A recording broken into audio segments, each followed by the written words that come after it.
Poďme sa pozrieť na to, ako bude vyzerať rast našej firmy. Každá organizácia si pri svojom raste prejde niekoľkými fázami, ktoré si ukážeme na tomto jednoduchom grafe. Na mojej vertikálnej osi máme zobrazenú veľkosť organizácie, teda od malej firmy až po veľkú korporáciu. No a na horizontálnej osi vidíte faktor času, alebo teda vek organizácie. Takže najprv naše firmy začínajú ako malé a cez týchto 5 fáz sa dostanú až do stavu pomyselnej dospelosti. No a čo bude veľmi dôležité, je, že v každej fáze nám niečo dovolí rásť, nejaký faktor. Ale na konci každej fázy budeme mať nejakú krízu, teda niečo, čo spôsobí, že tento rast sa zastaví. Budeme teda musieť tento problém nejak vyriešiť. Poďme teda začať s prvou fázou. Čo je na úplnom začiatku každej firmy, je podnikateľ.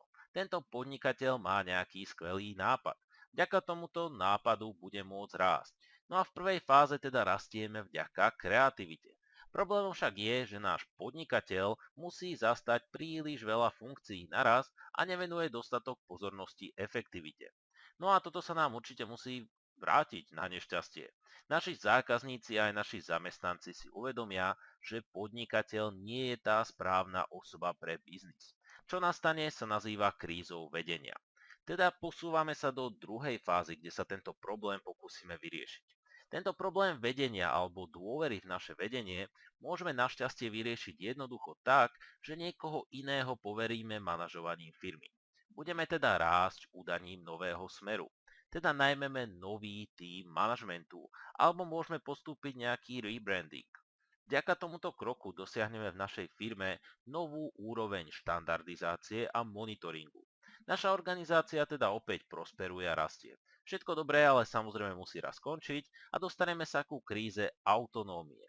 Táto je spôsobená tým, že kreatívni ľudia, vďaka ktorým sme predtým rástli, sú teraz obmedzení a frustrovaní všetkými novými normami a štandardmi, ktoré sme v našej firme zaviedli.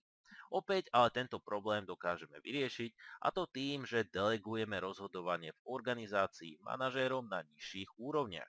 Vďaka tomu dosiahneme napríklad lepší reakčný čas pri riešení problémov, pretože kreatívni ľudia v našej firme dostanú do rúk väčšiu časť moci nad rozhodovaním. Problém ale nastane pri našom top managemente. Títo ľudia totiž budú mať pocit, že strácajú kontrolu nad ich vlastnou firmou. Preto krízu, ktorá nastáva, nazývame krízou kontroly. No a prirodzenou reakciou teda bude, že sa pokúsime opäť recentralizovať firmu alebo výkonnú moc vo firme.